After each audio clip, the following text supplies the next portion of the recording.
Hola, en este video vamos a continuar con el estudio de integrales triples para calcular el volumen de un sólido en general. Ya vimos en el video anterior con varios ejemplos que si queremos calcular el volumen de un sólido S, lo más práctico y conveniente es graficarlo. Una vez que graficamos nuestro sólido, vamos a analizar qué relación tienen con las variables x, y z. En este sólido S podemos identificar que la variable z está definida y acotada inferior y superiormente por dos funciones que dependen de x y de y.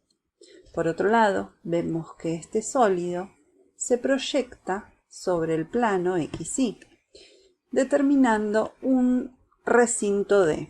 Este recinto D también está acotado en los valores A y B, que corresponden a la variable X, y en dos funciones para la variable Y, una función f1 que depende de X y otra función f2 que también depende de X. Como ya vimos anteriormente, cuando un recinto queda determinado de esta manera, es de tipo 1 en el plano. Esto nos permite identificar los extremos de integración, quedando x entre el valor a y b y entre la función que depende de x y otra función que también depende de x, y z entre dos funciones que dependen de x y de y. También vimos con anterioridad que el diferencial de volumen lo podemos calcular desde el diferencial de área del recinto D por el diferencial de altura. En este caso, el diferencial de altura está dado por la variable z. Con estos datos podemos elegir el orden de integración, diciendo que primero vamos a integrar la variable z, el diferencial de z, y después el diferencial de área del recinto D. A los fines prácticos, para hacer esta elección de orden de integración y de límites o extremos, vamos a clasificar las regiones sólidas en regiones de tipo 1, 2 y 3.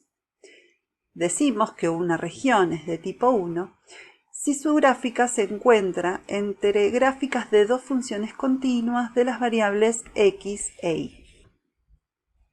Notemos que este gráfico es semejante al que vimos anteriormente. Tenemos el sólido, la variable z está acotada superiormente por una función que depende de x y de y, inferiormente por otra función que depende de x y de y se proyecta en un recinto D sobre el plano XY.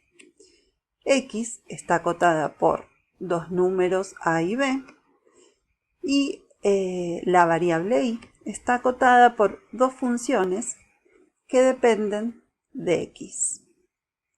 Esta es la función Y que depende de X, y esta es otra función Y que también depende de X. Notemos que D es la proyección de S sobre el plano XY y que es del tipo 1 en R2. Esto ya lo vimos también con anterioridad, que significa que las dos funciones dependen de X y acotan los valores de Y. En este caso, como la variable z es la que está acotada por las funciones que dependen de X y de Y, va a ser la primera integral que voy a realizar. Luego voy a hacer la integral de la variable Y por último la de X. Veamos este caso que también corresponde a regiones de tipo 1. Vemos que el sólido depende de variables X e Y y que la proyección del sólido S está en el recinto D en el plano XY. La única diferencia con el caso anterior es que este sólido es de tipo 2 en R2. dependen de y y acotan los valores de x. Esto quiere decir que z va a ser mi primer variable para integrar, de x la segunda y de y la última. Veamos ahora las regiones de tipo 2. Son regiones sólidas que se encuentran entre superficies gráficas que dependen de y de z. Esto quiere decir que la variable x es la que está acotada por funciones que dependen de y de z.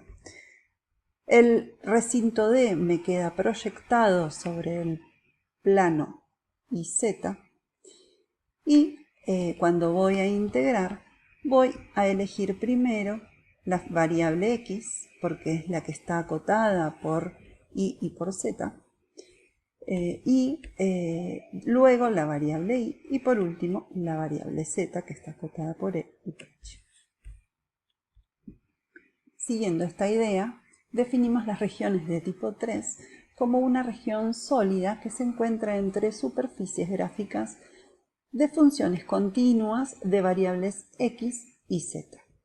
Esto quiere decir que la variable y es la que va a depender de x y de z.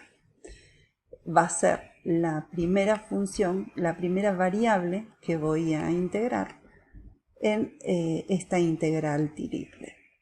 Luego va a ser la variable x, que depende de z, y por último la variable z. Queremos destacar que habrá sólidos que son de los tres tipos, de dos o de un tipo, pero también puede suceder que el sólido no sea de ninguno de estos tipos, y lo que se procede a hacer es subdividir al sólido en otros de algún tipo dado.